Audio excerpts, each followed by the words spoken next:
Happy Sabbath. Happy Sabbath. Happy Sabbath to the 12 tribes of Israel scattered abroad. Welcome to Exodus 15. Hope you guys had a great week in the name of the Most High Yah. Praise the Most High that He allowed us to see another Sabbath day. All praises. Hope it wasn't too hard for y'all out there. I know Babylon like to break y'all backs. But if you're under the covering of the Most High Yah, then this captivity is a little less trying. At least I would like to say that. What happened last week, family? The Most High destroyed Egypt, showing what He does. It was what He's going to do to the nations that are destroying us today. Now, family, before I even crack open Exodus 15 here, let me tell you straight up, this chapter is not some cute little song of Moses that you're supposed to read like a damn nursery rhyme, because that's what they tell you in Christianity. This is a war chant, family. This is Israel. This is us, Negroes, blacks around the world, celebrating the destruction of our enemies after the Most High, or at that time, flexed His power on Egypt. And if you think this is just an ancient fairy tale, like some of y'all, you're already asleep. The whole Bible is about us, the true Israelites, the Negroes scattered all over the earth, especially in America, the Caribbean, South America, and across the coast of Africa. This is our history. This is our story. And Exodus 15 is the exact type of mindset we need to reclaim in 2025. We sitting in the middle of Babylon right now. America, Europe, the Western Empire. We've been enslaved, lynched, redlined, mass incarcerated, experimented on, shot down in the streets, and brainwashed to worship the same damn systems our enemies control. But here's the thing, the same Yah that drowned Pharaoh's army in that Red Sea, that same Yah is the one who's coming for this modern beast system. And we're going to sing this same song again. So when we read Exodus 15, don't read it weak. Don't read it soft. Read it like a people who've been through hell and are waiting for that fire from heaven to come down and burn this bitch down. So I'm going to break this chapter down section by section, family. And we're going to drag it into our reality, 2025 reality, so you can feel it in your bones. So section 1 is 1 through 5. Exodus 15, let's read it. Then sang Moses and the children of Israel this song unto Yah, and spake, saying, I will sing unto Yah, for He hath triumphed gloriously. The horse and his rider hath He thrown into the sea. Yah is my strength and song, and He has become my salvation. He is my Elohim, and I will prepare Him an habitation, my father's Elohim, and I will exalt Him. Yah is a man of war. Yah is His name. Pharaoh's chariots and his host hath He cast into the sea. His chosen captains are also drowned in the sea. The depths have covered them. They sank into the bottom as a stone. So look at verse 1, family. Moses and Israel sang after the Most High destroyed Egypt's army. This joy wasn't just about Egypt then, family. It's about empire, every empire that has enslaved us. Egypt was the first, but not the last. Assyria took the northern kingdom. Babylon took Judah. Persia, Greece, Rome, they all had us in chains. And after Christ's time, when we were scattered in 70 AD, we ended up in Africa, Europe, Asia, and later on, through the transatlantic and Arab slave trades, we ended up literally in every nation under the sun. So when Israel sings this song, it's not just about Egypt, it's about Spain, it's about Portugal, Britain, France, Belgium, the Netherlands, and all their colonies. It's about the Arabs who enslaved us for centuries in East Africa and still do today in Mauritania and Libya.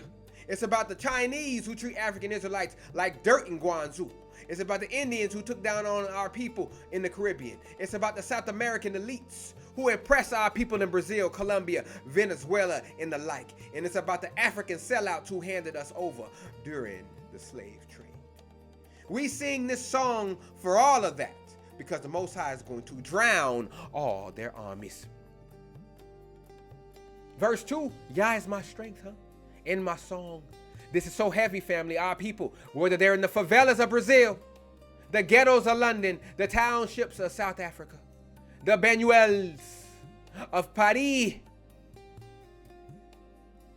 or the projects of America.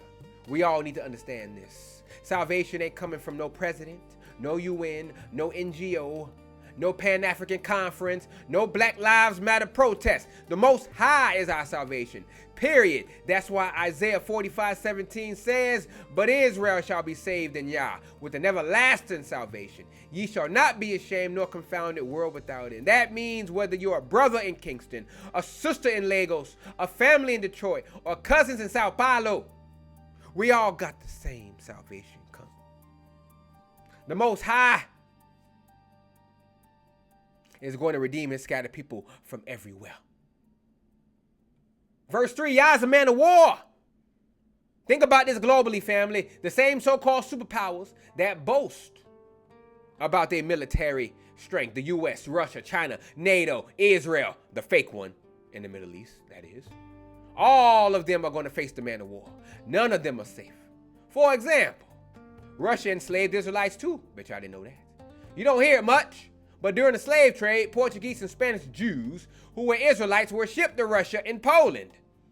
And many of those people were destroyed under European rule. China ain't innocent either. They're exploiting Africa right now, ain't they? Mines, resources, treating our people like subhumans. So when it says Yah is a man of war, it's letting all these nations know your time is coming. Every police force, every army, every government that had a hand in oppressing Israel is going to sink like Pharaoh's army. All praises and great glory. You heathens are not safe. The Most High wants you riding high on that pride. So when he come and he throw your ass down and drown y'all motherfuckers, everybody gonna know that he did it. Look what they say in verse 4 and 5, though.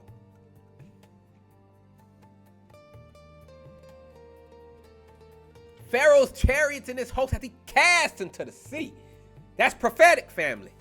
Because just like Egypt's military drowned, the militaries and systems of today are going to drown. Not just America's.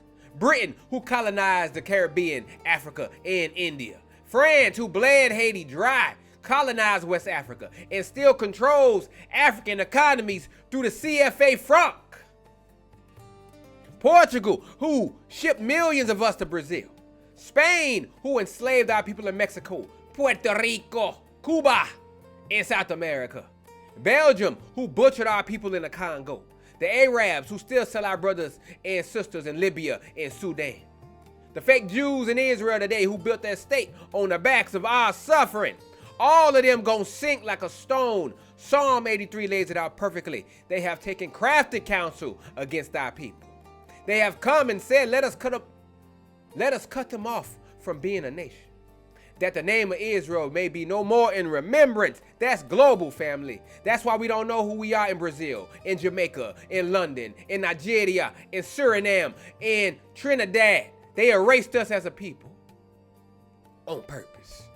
But Exodus 15 is the promise that when the Most High rises, all those nations are going to pay. In Israel, the Negroes scattered across the globe is going to sing the victory song together. Not in English only, not in Portuguese only, not in Spanish only, not in Yoruba only, but in a unified tongue when the Most High restores us. Zephaniah 3 and 9 tells you that, baby.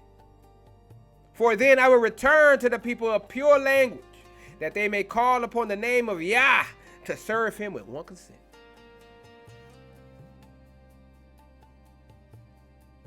Family, let's be real for a second, huh? Our people in America get the spotlight because of movies, media, history books. But the curses of Deuteronomy 28, family, are global. Our brothers in Brazil live in the favelas, shot down by police just like here. Our sisters in the UK suffer under the same racism and xenophobia. Our people in France riot because they're treated like garbage. Our people in Africa are exploited by their own governments who bow down to Europe and China. Our people in the Caribbean are in poverty while tourists come and sip cocktails on the beaches. Our brothers in the Middle East are refugees, hated by Arabs and Jews alike. We all living in Egypt. We all waiting on the Red Sea moment. And when it happens, Revelation 15:3 says we're going to sing the song of Moses again. That's Exodus 15, family, worldwide. So let's keep it moving in section 2 here, verses 6 through 10. Keep the fire burning. This section 2 is where Israel starts describing just how unstoppable the Most High's power is. This ain't poetry for poetry's sake, family. This is raw, it's cosmic, it's destructive. It's Israel, our people, painting the picture of what it looks like when the creator of heaven and earth swings his mighty hand against his enemies. And remember, this ain't just Egypt, it's all the nations that touched us. So let's read 6 through 10. Thy right hand, O Yah, is become glorious in power. Thy right hand, O Yah, hath dashed in pieces the enemy. And in the greatness of thine excellency, thou hast overthrown them that rose up against thee. Thou sendest forth thy wrath, which consumeth them as stubble. And with the blast of thy nostrils, the waters were gathered together. The floods stood upright as a heap, and the depths were congealed in the heart of the sea. The enemy said, I will pursue, I will overtake, I will divide the spoil. My lust shall be satisfied upon them. I will draw my sword. My hand shall destroy them. Thou didst blow with thy wind. The sea covered them. They sank as lead in the mighty waters. So look at verse 6. Let's focus on that. Dash to pieces an enemy. That right hand, family, is symbolic of power and authority. Whenever you see the right hand in scripture, it's about strength and victory. Psalm 18 or 118, 15 through 16, it says this. The right hand of Yah doeth valiantly. The right hand of Yah is exalted. The right hand of Yah doeth valiantly. Now picture this, family. The greatest empire on earth at the time, Egypt, was shattered like glass. The Most High didn't need nukes, tanks, jets, or drones. Just his hand. In 2025, that means all these modern empires, America, China, Russia, Europe, the Arab states over there, are all fragile as hell when the Most High stretches out his hand. They look strong on CNN and BBC, but to God, to the Most High Yah, they're like toothpicks. And he ain't polite about it, family. It says he dashed them in pieces. That ain't soft. That's violent. That's final. That's what's coming to every nation that enslaved, exploited, and degraded Israel across the globe. That's why you see all these natural disasters whooping their ass, flooding. You see them lifeless, drifting along the flood waters, dead in the water, just like the Egyptians when the Most High let the Red Sea fall on their ass.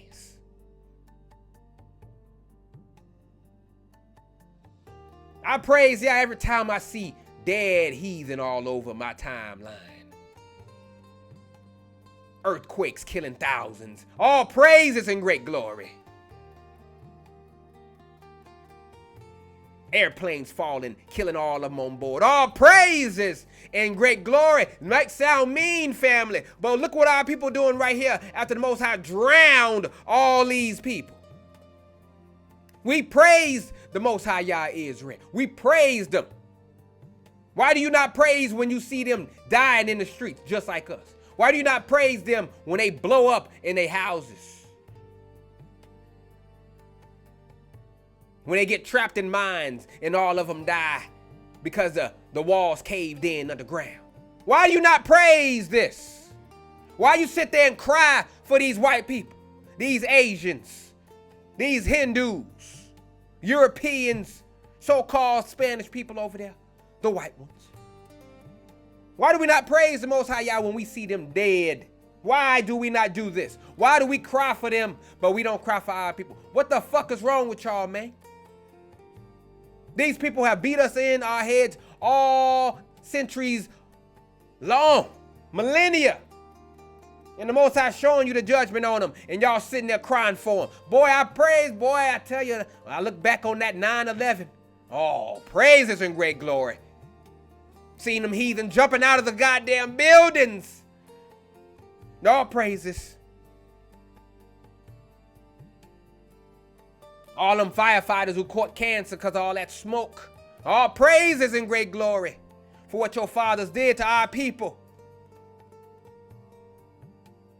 Heathens may call me evil, demonic, but I call this righteous. And so does the Most High Yah. So you lift up your voice and you rejoice when you see these people die. Because they damn rejoice over you. They took pictures of your dead body, your lynched body, burnt, cut off the penises of the men, stepped on pregnant bellies of our women, took out the kid, dashed them on the stones, cut off the head, and took pictures. Had a whole picnic. That's what it's called. Pick a nigga. That's why they call it that. Why the fuck do you not rejoice over them? Anywho's, verse 7 here. Thou hast overthrown them. Consumed the stubble, family. He consumed these people. That's like dry grass catching fire. Gone instantly. That's how quick the Most High can burn down an empire. Look at the history, family. Babylon ruled the world. Gone. Persia ruled the world. Gone. Greece ruled the world. Gone. Rome ruled the world. Gone. And each thought they were invincible. Just like America thinks that today. Just like EU thinks. Just like China thinks. But Nahum 1:5-6 says, the mountains quake at him, and the hills melt, and the earth is burned at his presence. Who can stand before his indignation? Nobody. That's the point. When his wrath comes, family, ain't no bunker, no missile defense system, no army that can stop his mighty hand.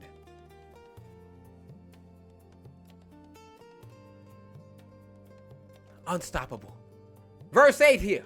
With the blast of thy nostrils, the waters were gathered. This is raw imagery here, family. Yah didn't need to send an army. He just breathed. And nature itself obeyed. The water stood upright like a wall, waiting for his command. That's power over creation, family. And in the last days, that same control is coming again. Christ himself, who is Yah in the flesh. I'll explain that whenever I do. Showed it when he calmed the storm with just his words. That's the same right hand in action, because that was Yah. It wasn't a new person. It was him. I got new understanding about that. Oh, yeah. I will teach that.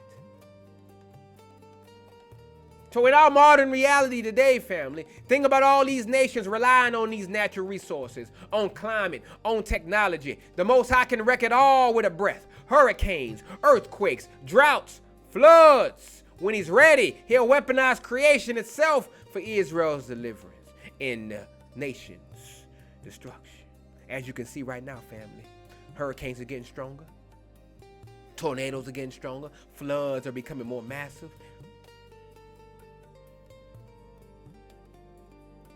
Droughts, heat waves are getting stronger, killing a load of these heathens. They can't stand the heat, family. They skin ain't made for it. This is what he's doing in these days, family. And it's only going to increase until the day he comes back down. Now, verse 9, the enemy said, I will pursue, I will overtake, I will divide the spoil. That's the pride of these people. This is exactly the mindset of our oppressors throughout history. Pharaoh said it then. but every empire has said it since. The Portuguese and Spanish said, we will pursue these Africans, take them as slaves, and divide the spoil. The British said, we'll overtake the Caribbean and India and take the riches. The French said, we'll divide Africa and Haiti. The Belgians said, we'll rape the Congo for its rubber and ivory. And America said, we'll take the Negro, destroy his family, and use him to build our empire.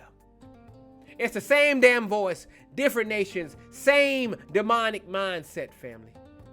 And even today, in 2025, the enemy is still saying it. They see our people in poverty, in prison, in refugee camps, in slums, and they say, we'll keep them there. We'll keep dividing the spoil. But here's the punchline, family. The Most High hears every word, and he laughs at it.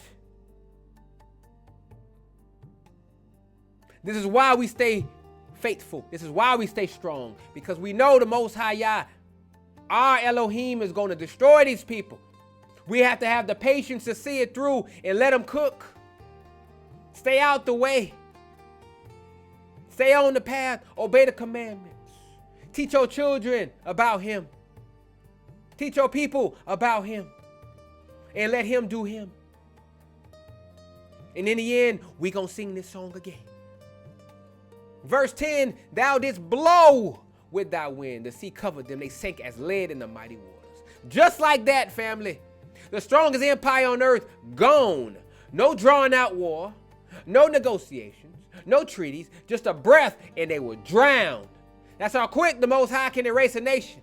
And that's what's coming to all our enemies globally. Revelation 18 describes it. Therefore shall her plagues come in one day. Death and mourning and famine, and she shall be utterly burned with fire. Verse 8 of Revelation 18. This whole worldwide system gonna be gone, family. Babylon, the modern world empire today, falls in one day, just like Pharaoh's army sank in one moment.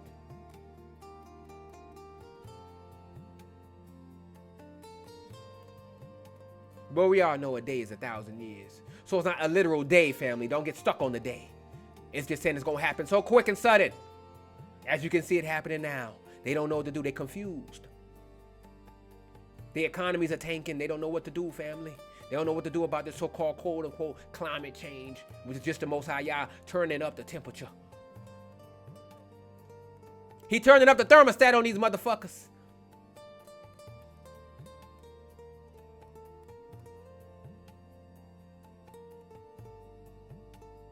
This whole Exodus 15, family, it's a blueprint, it's a pattern. This is how the Most High deals with all nations that rise against his people. Our brothers in Nigeria, Ghana, South Africa, you're still under neo-colonialism. In France, Britain, China, they bleed in your land. But the Most High is coming. Our people in Brazil, Colombia, and the Caribbean, you in poverty while foreigners own your resources and your beaches. But guess what? The Most High is coming. Our people in Europe, you're second-class citizens in the land you built. But I say to you, the Most High is coming.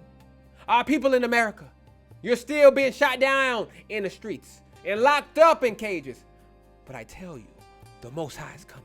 Our people in the so-called Middle East, you're hated by Arabs and Jews alike, but I tell you again, the Most High is coming. And when he comes, it won't be soft. It'll be Exodus 15 all over again. His right hand dashing nation to pieces. His wrath consuming them like stubble. His breath reeking their world systems to the earth, to the ground.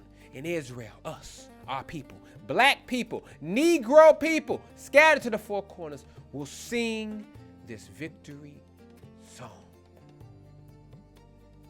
So let's keep it moving to section 3 here. To hear our boast about our Elohim. 11 through 13, family. Who is like unto thee, O Yah, among the gods? Who is like thee, glorious in holiness, fearful in praises, doing wonders? Thou stretchest out thy right hand. The earth swallowed them. Thou in thy mercy hast led forth the people, which thou hast redeemed. Thou hast guided them in thy strength. Unto thy holy habitation. Check this out, family, verse 11. Who like the Most High, man? This is a boast. Israel, our people, is mocking every so-called god and idol that the nations worship. Egypt had Ra, Osiris, Horus, Isis, all fake. The Most High smoked them one by one with the plagues. That's why this question isn't really a question. It's a flex, family. Ain't nobody like our Elohim. Now put it today in 2025. Who is like our God among the gods? Not Allah. Islam enslaved our people for 1,400 years and still does in Sudan, Mauritania, and Libya. Not Buddha. Buddhism never freed the oppressed, and our brothers in Asia still catch hell under those systems. Not Shiva or Krishna. Hinduism still has our people in India. The Dalits, the untouchables they call them, the true dark ones, the black ones. They living like dogs over there, family. Go look them up. Not white Jesus either. Christianity, as taught by Europeans, was the whip, the chains, the slave ship, the cross, the lynching tree, and the KKK hood. And certainly not money, certainly not celebrities, certainly not politicians, and most definitely not the governments of this earth. Who is like our Elohim? Nobody. That's the boast. That's the chant. That's the spirit we need. Jeremiah 10 and 11 says it plain. But Yah is the true Elohim. He is the living Elohim and an everlasting King. The gods that have not made the heavens and the earth, even they shall perish from the earth and from under these heavens. Every fake god is going down, family. Every last one of them. Only our Elohim is going to stand. All praises and great glory. Verse 12, he stretched out thy right hand and the earth swallowed them. See how effortless this is, family. He didn't strain. He didn't break a sweat. He just stretched his hand and the earth itself obeyed him and swallowed up our enemies.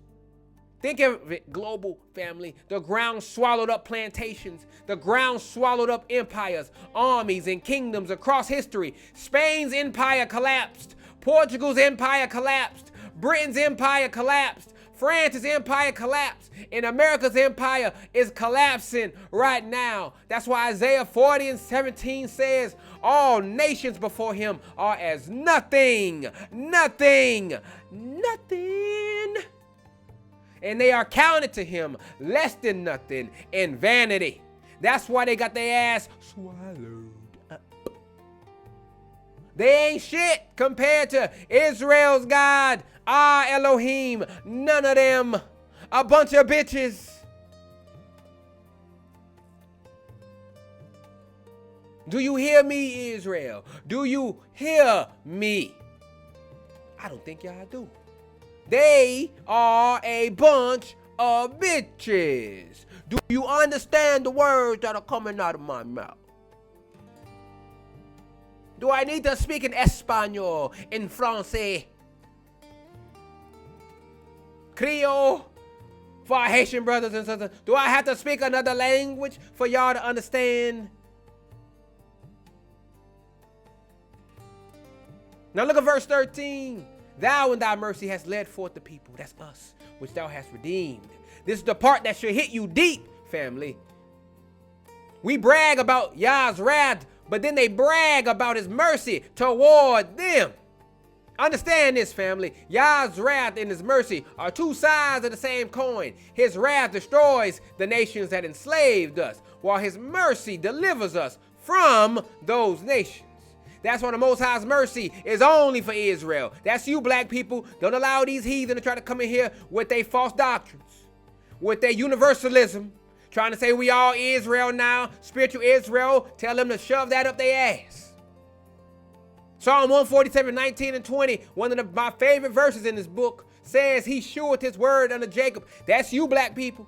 His statutes and his judgments unto Israel. Again, that's you, black people. He hath not dealt so with any nation. And as for his judgments, they have not known them. They have not known them. They have not known them. So how the fuck are they grafted in? They don't know nothing about his laws. That's why they break them all day, every day. That is exclusivity, family. That means his mercy ain't for Arabs, ain't for Europeans, ain't for the Asians, ain't for the Africans who sold us out, ain't for the Caribbean elites who oppressed their own people. His mercy is for Israel. That's the Negroes scattered across the earth. And notice the word redeemed. Redeemed means bought back. Who got bought back? Israel.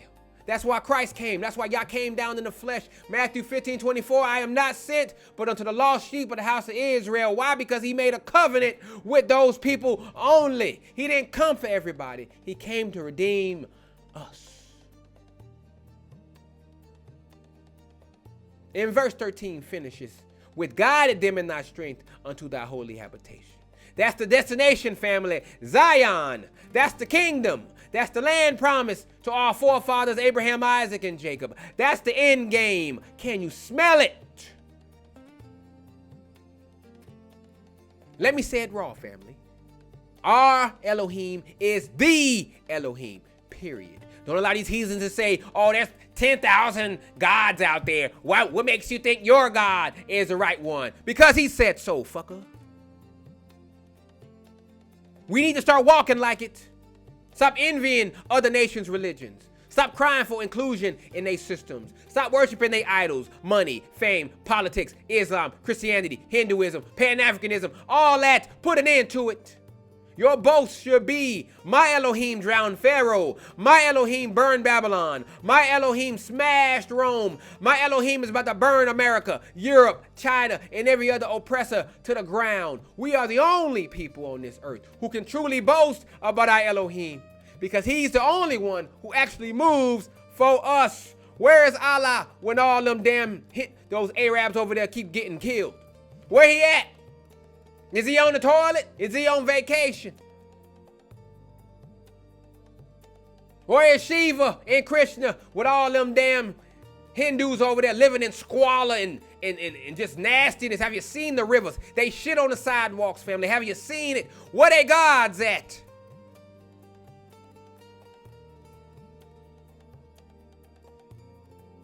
Where was Buddha during that tsunami in Japan that killed a shit ton of them? Where were they? Where were he at?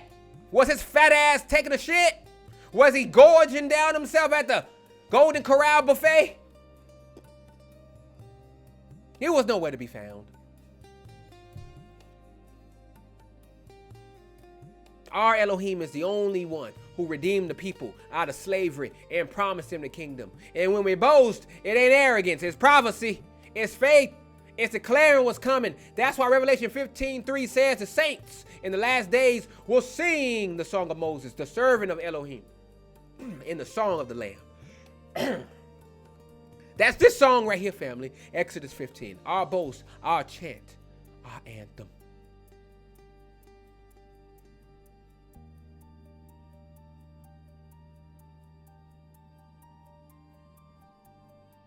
Look at our people worldwide, family. We are still the tail and not the head. We're still in the ghettos, the favelas, the slums, the prisons, the refugee camps. And because of that, we don't feel like we can boast. We feel broken. We feel powerless. But that's exactly why we need this boast. Because Exodus 15 ain't about Israel when they were rich and powerful. It's about Israel after slavery, after being the lowest, after being spat on for centuries. That's why when the Most High flexed, it was because of that. That's when Israel sang this boast. So in 2025, whether you are in the Bronx, Kingston, Port-au-Prince, Lagos, Johannesburg, Rio de Janeiro, London, Paris, Accra, Toronto, Cape Town, this boast belongs to you because you are Israel. And our Elohim is the one who redeems. Don't shy away from this, family. Don't water it down. Don't try to make it interfaith. Don't try to make it politically correct. Exodus 15 teaches us to boast openly, unapologetically, and exclusively in our Elohim. That's why Psalm 20:7 says, some trust in chariots and some in horses, but we will remember the name of Yah, our Elohim. That's the boast. And let me say this blunt. If your Elohim ain't the God of Abraham, Isaac, and Jacob, the Elohim who identifies himself as the Elohim of Israel, then your God ain't shit. And that's the bottom line. Because Yahweh says so. Let's move to section 4, shall we? 14 through 18. Now it's shifting to the reaction of the nations. So let's see what the nations got to say. Verse 14, the people shall hear and be afraid. Sorrow shall take hold on the inhabitants of Palestina. Then the dukes of Edom shall be amazed. The mighty men of Moab, trembling, shall take upon them. All the inhabitants of Canaan shall melt away. Fear and dread shall fall upon them. By the greatness of thine arm, they shall be as still as a stone, till thy people pass over. Oh yeah, till the people pass over, which thou hast purchased.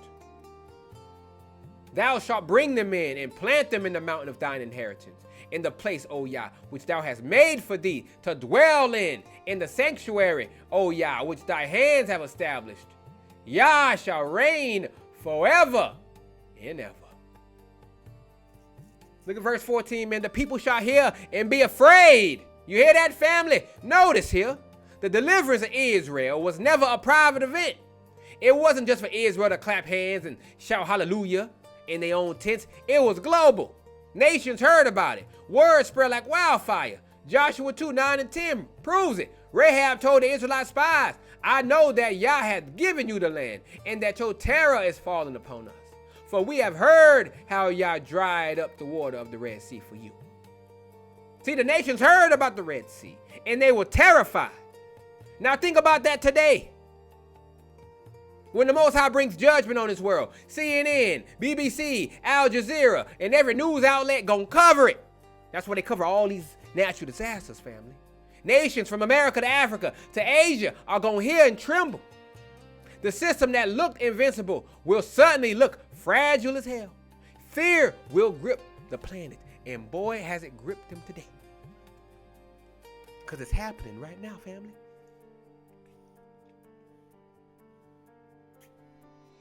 Look at the fear in their eyes when they have to talk about these deaths, these mass deaths,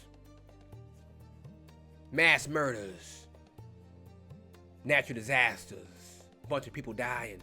Look at the fear in their eyes. They try hard to hide it because they on TV, but you can look in their eyes and you can see they scared, family. They don't know what's going on. They fearful. They talk about it in they secret meetings, in they Bilderberg groups, they Illuminati meetings.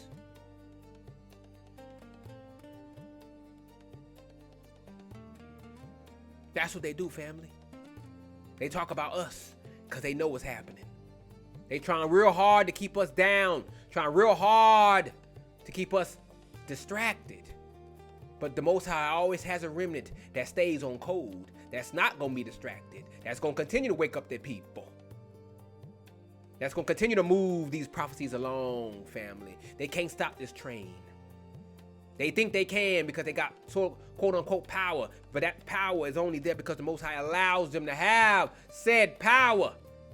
And they understand it deep down. They know they don't got no real power. They understand. That's why they're trying to buy up all this shit now, because they know when they die, it's game over.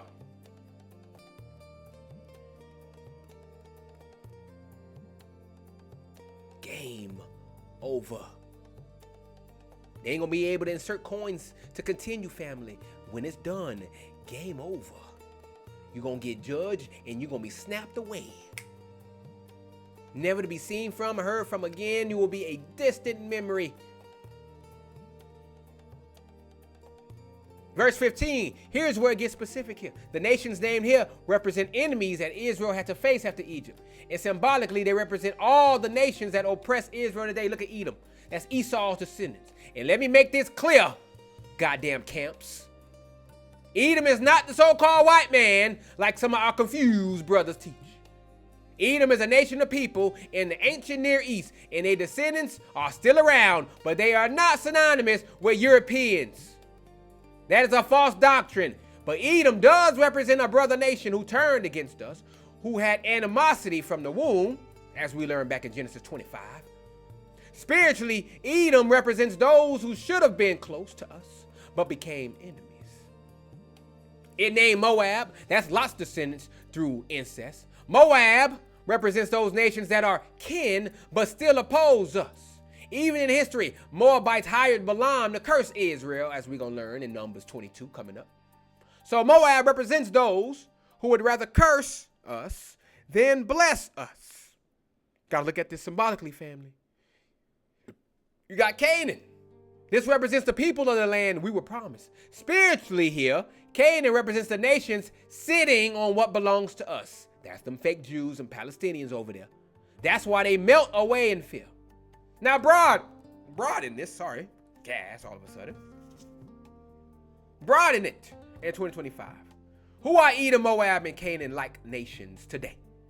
They're the Arabs, the Africans, Europeans, Asians, all who benefited from our captivity and sit on what belongs to us. So when Israel rises, these nations will be amazed and tremble. Think about it. The Arab world will tremble because they still enslave us in Mauritania, in Libya, in Sudan. The Europeans will tremble because they built their wealth on our backs and still exploit Africa and the Caribbean. The Africans will tremble because they sold us into slavery and still treat us like outsiders when we return. The Asians will tremble because they exploit our labor and resources today. And to continue to harp on this, verse 16, fear and dread shall fall upon them. This is deep. It says the nations will be paralyzed in fear until Israel passes through.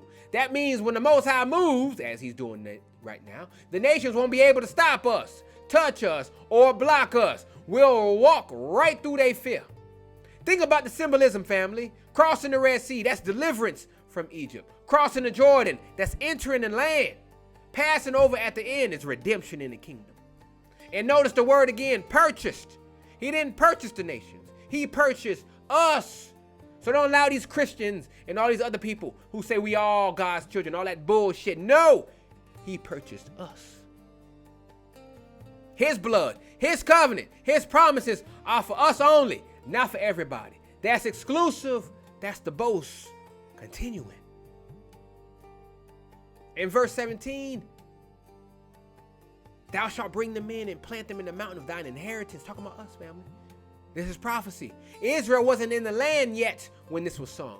They were still in the wilderness, but they sang it like it was already done. That's faith.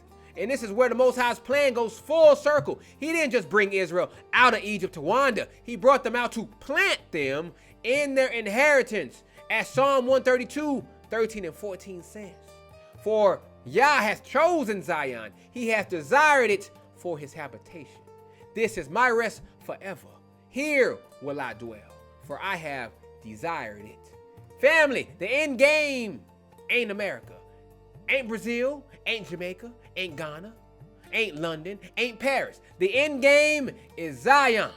That's where he is planting us. So keep your eye on the prize, family, and stop trying to make it in this bullshit ass state or whatever you in, whatever country you're in. Stop trying to make it there. Trying to become a multi-millionaire, trying to floss and boast on Instagram and Facebook, trying to show off to these heathen so they can like you and accept you. Bullshit. You buying up their brands. Those people who made those brands don't like your black ass, but they like your black money. They'll take your money. They'll allow you to enrich them, but they will never ever put you in their country clubs. Not one time. You can serve them. You could be a waiter and wait on their every need, but they will not allow you to be in there as an equal. Look at them celebrities. They had to make their own. They had to make the Prince Hall Freemasonry because the white folks didn't allow them in the regular Freemasonry. So they had to make up their own for the black people. Because even then,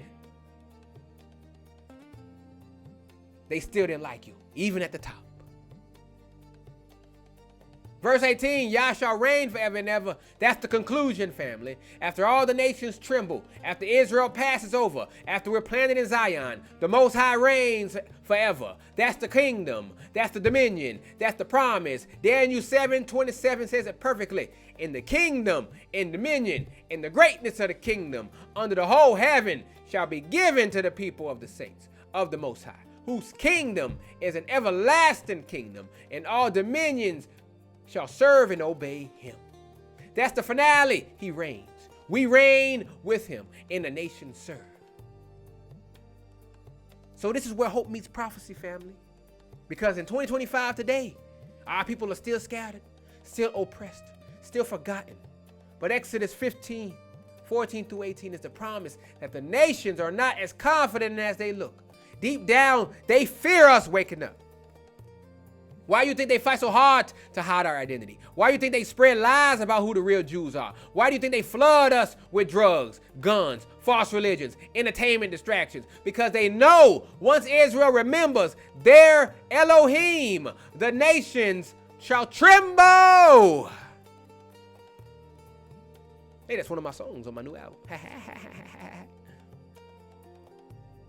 And the fear, family, ain't just spiritual. It's political. It's economic. It's military. When we rise, the whole world order collapses. That's why Psalm 2:1-2 says, why do the heathen rage? That's the nations. And the people imagine a vain thing. The kings of the earth set themselves against Yah and against his anointed. They terrified, family, because they know their time is short. The nations are trembling. It's a preview of the nations trembling now and tomorrow. And when it happens, when Babylon falls, when the nations see Israel redeemed, they'll be as still as a stone, powerless, silent, watching Israel pass into Zion. And we gonna sing this song again, Yah shall reign forever and ever. So section 5, the ending of this particular song, 19-21. This part right here is where the women of Israel step in. The men sang, Moses led the chant, but then Miriam and the sisters, they pick up the timbrels and made the song into a celebration. This ain't about words, family. This is about dancing. It's about joy, physical expression of Israel's victory. The Most High's deliverance ain't quiet, family. It's going to be loud. It's going to be public. It's going to be cultural. So let's read it. 19, for the horse of the Pharaoh went in with his chariots and with his horsemen unto the sea. And Yah brought again the waters of the sea upon them. But the children of Israel went on dry land in the midst of the sea. And Miriam the prophetess, the sister of Aaron, took a timbrel in her hand, and all the women went out after her with timbrels and with dances. And Miriam answered them, sing ye to Yah, for he hath triumphed gloriously. The horse and his rider hath he thrown into the sea. This is the recap, verse 19. The contrast. Pharaoh's army drowned. Israel walked free. Enemies swallowed. Yah's people preserved. That's the whole gospel in one sentence. And notice how it's set up like a courtroom statement. Pharaoh's destruction is written down as a record, a testimony. Family, that's why we rehearse this story over and over, because it's not just history. It's proof that no matter how strong the enemy looks, the Most High will always flip the script in our favor. Now look at verse 20. Here's the beauty here. Miriam, the prophetess, steps in with the timbrel, and the women follow her dancing. Now pause. This is important. Sisters, don't let this world or even some brothers fool you into thinking you don't have a role in this redemption. Miriam didn't preach. She didn't lead the nation like Moses. No, but she led the women in what? Praise. She embodied Israel's joy. The timbrel, like a tambourine, was a cultural instrument of what, family? Celebration. This shows us that when Israel is delivered, celebration is not an option. It's a requirement. It's what makes deliverance sink deep into the soul. Think about it. We've cried long enough. We've been in chains long enough. We've been in mourning long enough. But when Yah moves, the sisters gonna dance. And that dance is part of the testimony. That's why Jeremiah 31:13 says this. Then shall the virgin rejoice in the dance, both young men and old together, for I will turn their mourning into joy, and will comfort them and make them rejoice from their sorrow. That's prophecy. That's Miriam's dance in the future tense. Now verse 21, Miriam answered them. Notice this was a call and response. Moses led men in song, and Miriam led the women in song. It was communal. It was everybody. Nobody was silent. And the chant was very simple. Sing ye to Yah, for he has triumphed gloriously. The horse and his rider had he thrown into the sea. That's the chorus. That's the refrain. That's the line Israel will sing again when Yah makes Babylon fall. Revelation 18:20 says, rejoice over her, thou heaven, and ye holy apostles and prophets, for Yah hath avenged you on her. It's the same energy. Victory, dance, song, celebration. Now, family, don't miss this. The sisters aren't just background characters in this story. They're frontline celebrators. They're the ones who turned the victory in the culture. The men fought, prayed, and sang. The women danced, celebrated, and kept the joy alive. And that's vital because the women carry the spirit of the nation. When the sisters are broken, the nation feels broken.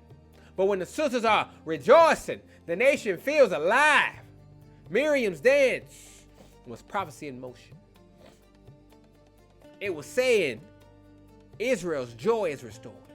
Isaiah 66:10-11 says, rejoice ye with Jerusalem, and be glad with her, all ye that love her.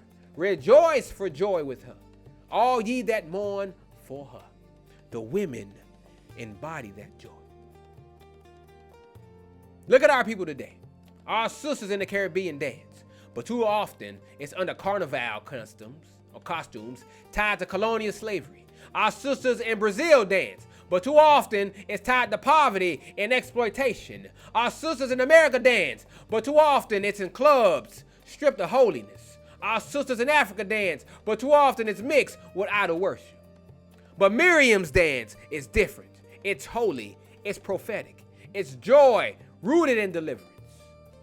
Family, when the Most High cracks the sky, when Babylon falls, when we're gathered from the four corners, when Israel is redeemed, you're going to see the real dance of Israel restored.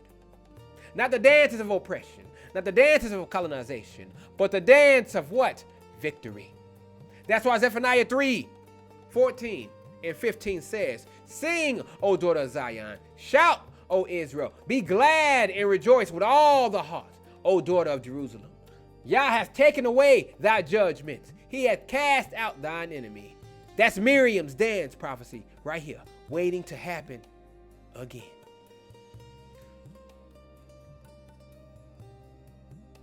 So let's bring this whole thing home, family, and close this particular sermon out right. We've worked through the Song of Moses, but Exodus 15 doesn't end there. The chapter shifts gears after the celebration into the wilderness journey. And what happens is critical, family, because it shows us Israel's humanity, our struggles, and how the Most High still deals with us after deliverance. We can't skip this because it ties the whole picture together. The joy of victory and the test of the wilderness. Verse 22, so Moses brought Israel from the Red Sea, and they went into the wilderness of Shur. And they went 3 days in the wilderness and found no water. And when they came to Marah, they could not drink of the waters of Marah, for they were bitter. Therefore, the name of it was called Marah.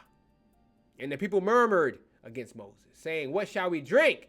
And he cried unto Yah, and Yah shewed him a tree, which when he had cast into the waters were made sweet. There he made for them a statute and an ordinance, and there he proved them, and said, if thou wilt diligently hearken to the voice of Yah thy Elohim, and wilt do that which is right in his sight, and will give ear to his commandments, and keep all his statutes, I will put none of these diseases upon thee, which I have brought upon the Egyptians. For I am Yah that healeth thee. And they came to Elim, which were 12 wells of water, and 70 palm trees, and they encamped there by the waters. Verse 22 and 23, family. Fresh out of victory, Israel is tested. You see that shit? They sang, they danced, and rejoiced, but now they're in the wilderness with no water. And when they find water, it's bitter. This is the pattern. After the highs of deliverance comes the test of faith. Family, don't be naive here. The Most High will deliver you, but then he will test you. Trust me, I still get tested. That applies to us as a nation and as individuals. Think about it, family. You can be fresh out of a miracle and still face bitterness the next day. That's Israel's story to a T, and that's our story today. We've woken up to our identity. Yes, we've seen the truth, but now we're walking through a bitter world, poverty, oppression, betrayal, and disappointment. That is Marah. Verse 24 and 25. Now look at this. The people murmured. They complained, and Moses cried to Yah. And what did the Most High do? He showed Moses a tree. Moses threw the tree in the water, and the bitter water turned sweet. That tree ain't just a tree, family. It's symbolic. Trees in Scripture often represent life, wisdom, or even Christ himself.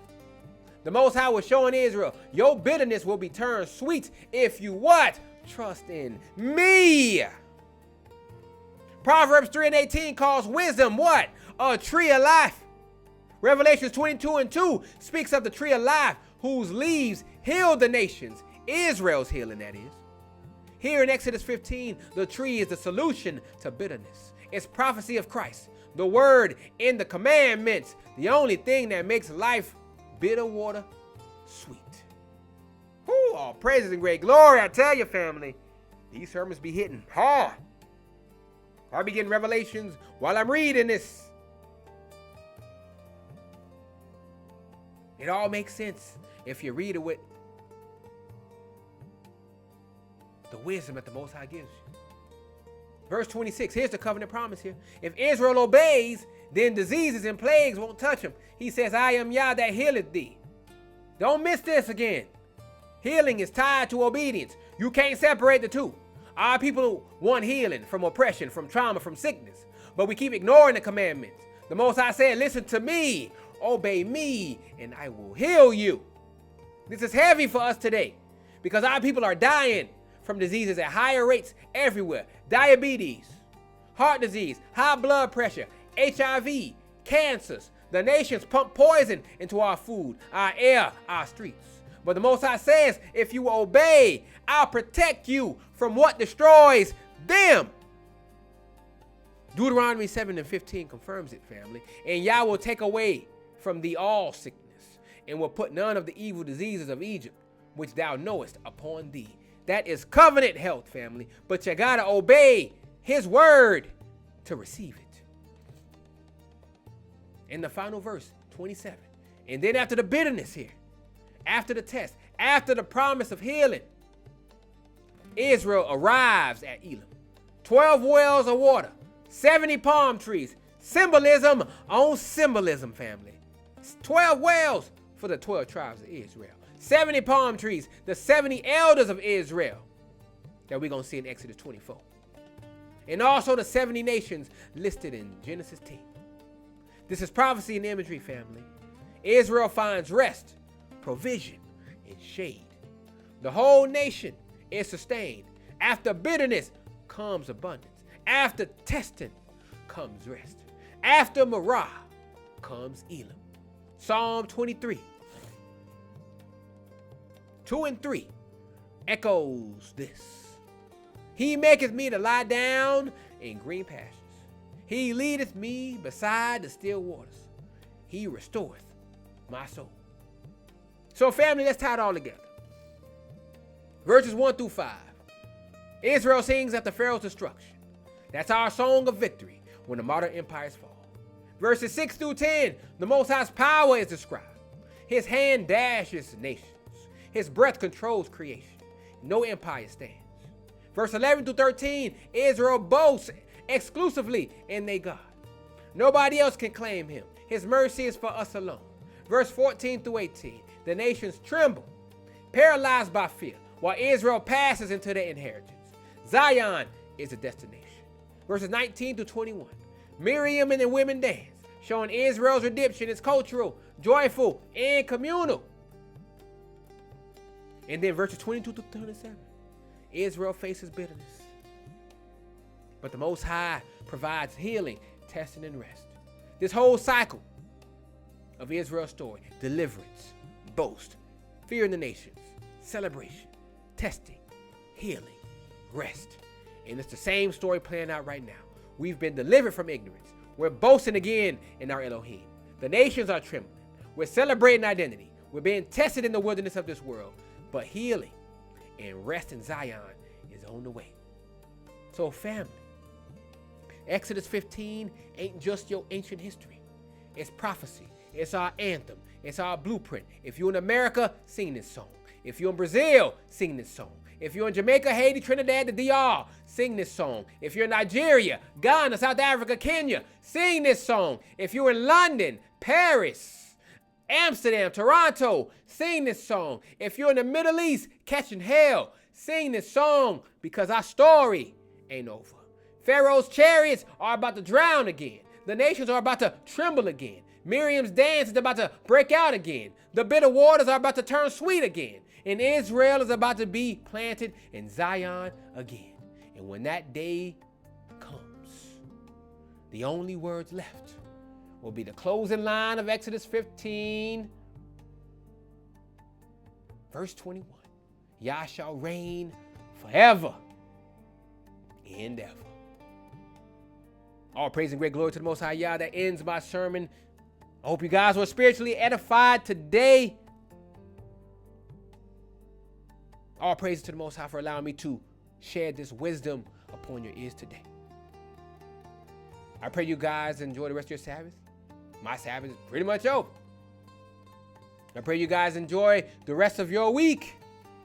In Yah's name, stay protected under his covering. Continue to keep these commandments, family. And remember that judgment, when it comes, it begins with us. So don't get too arrogant out there, Israelites.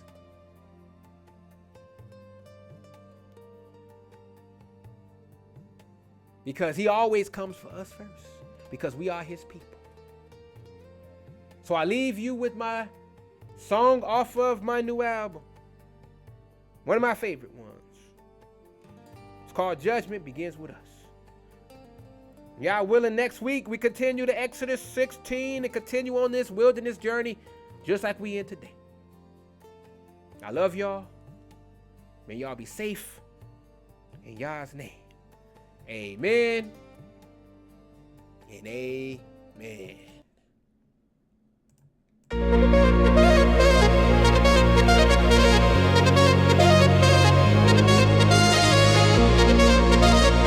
Everybody talk about judgment, but nobody want to look in the mirror.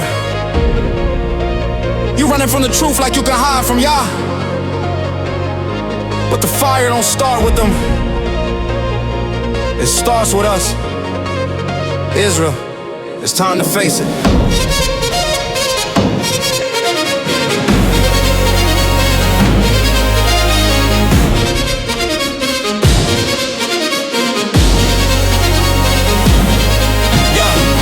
Nations talking about their sin, but your hands ain't clean.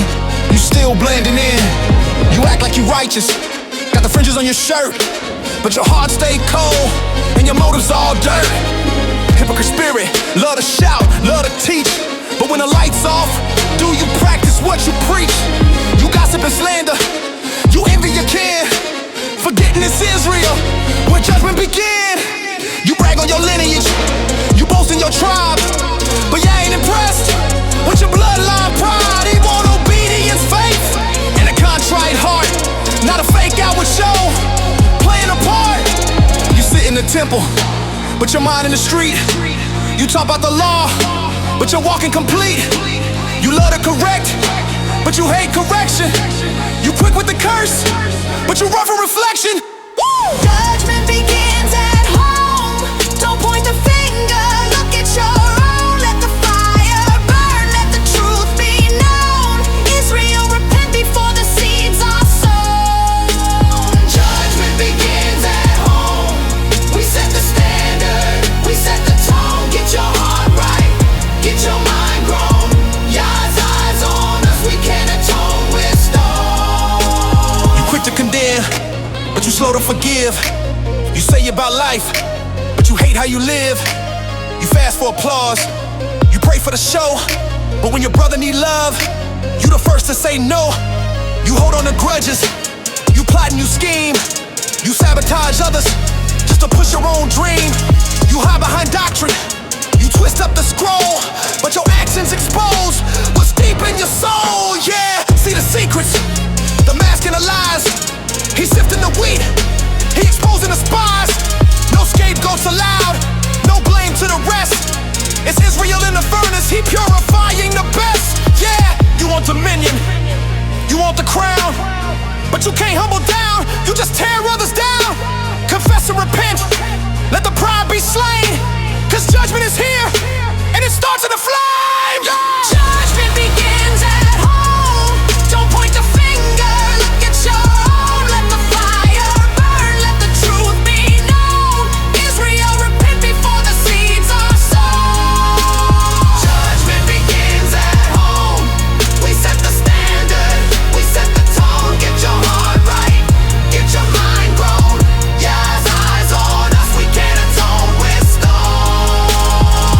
It ain't about the nations. They don't even know the law. But you got the covenant. You got the light. You got the promise and the curse. You got the blood of the prophets in your veins. You can't blame nobody when the hammer falls. Get your house in order, Israel. The fire is here.